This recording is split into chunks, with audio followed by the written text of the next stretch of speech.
আসসালামু আলাইকুম। তো আমি এর আগে বলেছিলাম যে শুধু ন্যাচারাল খাবার বা দামি খাবার হলে হবে না।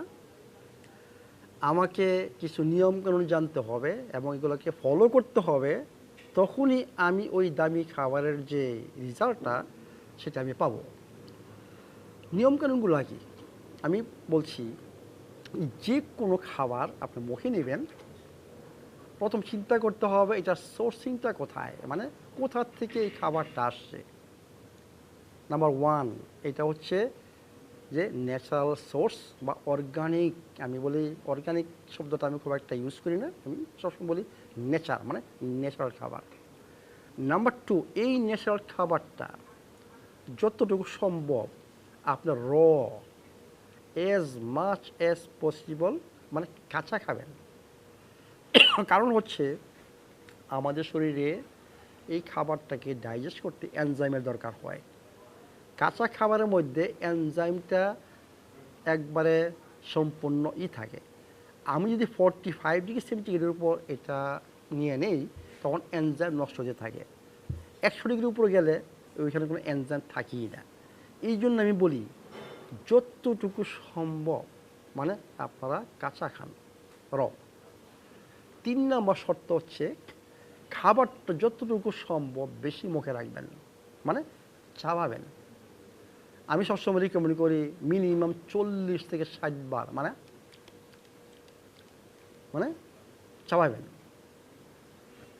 নেক্সট শর্ত হচ্ছে যে খাবারের সময় যখন আপনি খাচ্ছেন পানি পান করবেন না, এবং মেইন খাবারের সাথে ফলও খাবেন না। পানি খাওয়ার নিয়ম হচ্ছে খাবারের 1 ঘন্টা আগে পানি পান করবেন। যদি ভুলে যান তাহলে খাবারের 1 ঘন্টা পরে পানি পান করুন। ফল খাওয়ার নিয়ম হচ্ছে অ্যাকচুয়ালি এটা স্ন্যাক্স, মানে 2টা খাবারের মধ্যে আপনারা ফল খান, জাস্ট ফল, নো আদার ফুডস, মানে ফল। আর না হয় মিনিমাম 1 ঘন্টা আগে, খাবারের আগে 1 ঘন্টা আগে ফল খেতে পারেন, আর নয় খাবারের 1 ঘন্টা পরে ফল খেতে পারেন। খাবারের আগে বা পরে যত বেশি সময় যায় ততই ভালো ফল খাওয়ার জন্য। এরপরে শর্ত হচ্ছে যে আপনাকে কোন খাবারের সাথে কোন খাবার যখন আপনি খাচ্ছেন মিক্স করতে হবে। আমি সবসময় রিকমেন্ড করি যে 2 ধরনের খাবার আমি বলি, একটা হচ্ছে অ্যাসিডিক খাবার, একটা হচ্ছে অ্যালকালাইন ফুড।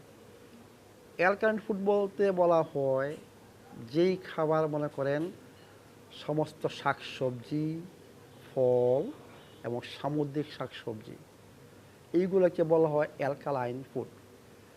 আর এইগুলো ছাড়া যত খাবার দেখেন, মাছ, মাংস, ডিম, বিভিন্ন ধরনের তেল, তারপর আর কি আছে, মানে এগুলো সব বলা হয় অ্যাসিডিক ফুড।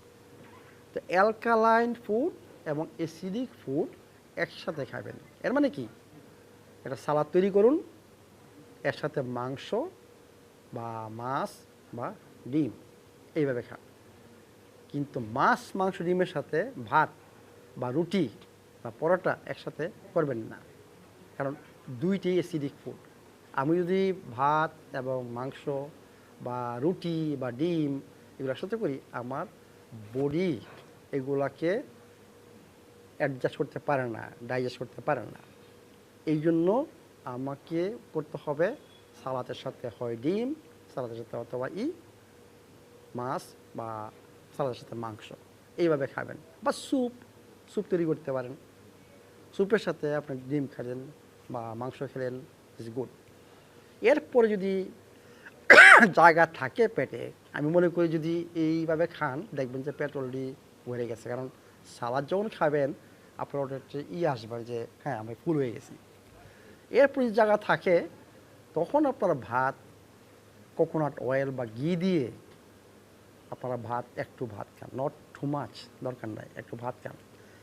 এই হচ্ছে এইভাবে যদি আপনারা খান, এইভাবে মিক্সিং করেন, তখন দেখবেন যে আপনার ডাইজেস্টিভ সিস্টেম কী সুন্দরভাবে কাজ করে।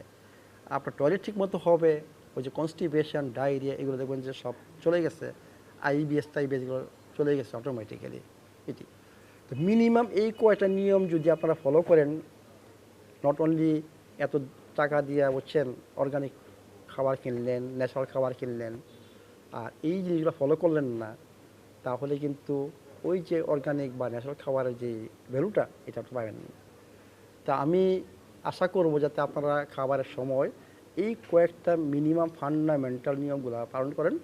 আপনারা 3 দিন পরে দেখবেন যে আপনাদের কী রেজাল্ট আসে। Thank you very much.